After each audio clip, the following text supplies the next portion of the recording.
বন্ধুরা, আপনারা কখনো চিন্তা করেছেন পুরনো টায়ার যেটাকে আমরা আবর্জনা ভেবে ফেলে দেই, সেই টায়ার একদিন পুরো দেশের চেহারা পাল্টে দিতে পারে। হ্যাঁ বন্ধুরা, আজ আমরা দেখতে চলেছি ইব্রাহিম ট্রাওরের নতুন এবং অসাধারণ বুদ্ধি, যেটা পুরো দুনিয়াকে অবাক করে দিয়েছে।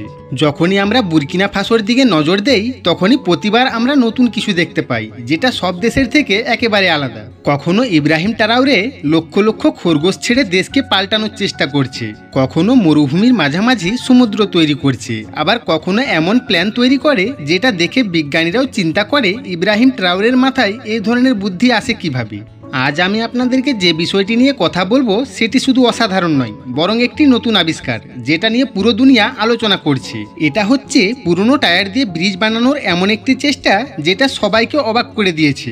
যেখানে দুনিয়ার সমস্ত দেশ গুটি, বালি এবং স্টিল দিয়ে ব্রিজ তৈরি করছে, সেখানে ইব্রাহিম ট্রাওরে কম খরচে সস্তা জিনিসপত্র দিয়ে না শুধু ব্রিজ তৈরি করছে, বরং এটা মজবুতির দিক থেকেও অন্য ব্রিজের থেকে অনেক বেশি।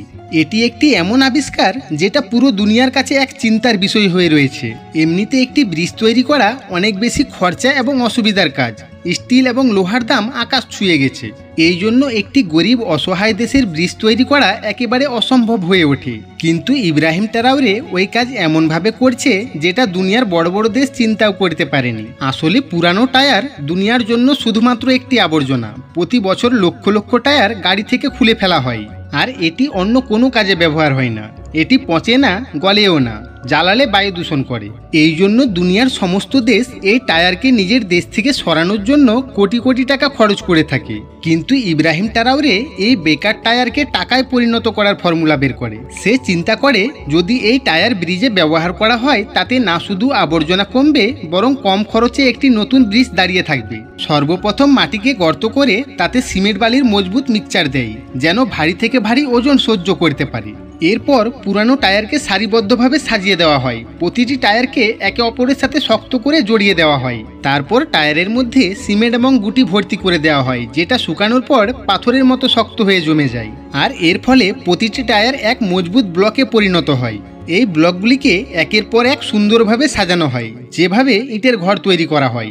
প্রতিটি ব্লকের উপর সিমেন্ট বালুর মিক্সচার আবার দেওয়া হয়, কারণ উপরে আসা ওজন নিচ পর্যন্ত যেন সমানভাবে পৌঁছাতে পারে। আর এইভাবেই ব্রিজ তৈরি করা হয়।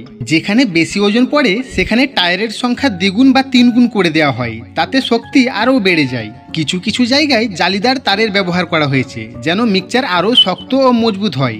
অবশেষে যখন সমস্ত কাজ শেষ হয়ে যায়, তখন এমন একটি ব্রিজ তৈরি হয় যেটা টায়ার দিয়ে তৈরি হয়েছে, কিন্তু শক্তি এবং মজবুতির দিক থেকে স্টিলের ব্রিজের থেকে অনেক বেশি। আর এটাই সেই চিন্তাধারা যেটা ইব্রাহিম ট্রাওরেকে বাকি দুনিয়ার থেকে আলাদা করে তুলেছে। একদিকে আরব ডলারের চিন্তাভাবনা, যেটা স্টিল এবং লোহার ব্যবহার করে, অন্যদিকে বুর্কিনা ফাসো পুরানো জিনিস ব্যবহার করে দুনিয়াকে আবার একটি নতুন জিনিস শিখিয়ে দিয়েছে। বন্ধুরা, ভিডিওটি ভালো লাগলে একটি লাইক দিতে ভুলবেন না, কিন্তু সঙ্গে আমাদের নতুন চ্যানেলটিকে একটি সাবস্ক্রাইব করে রাখুন এই ধরনের নতুন নতুন ভিডিও পেতে।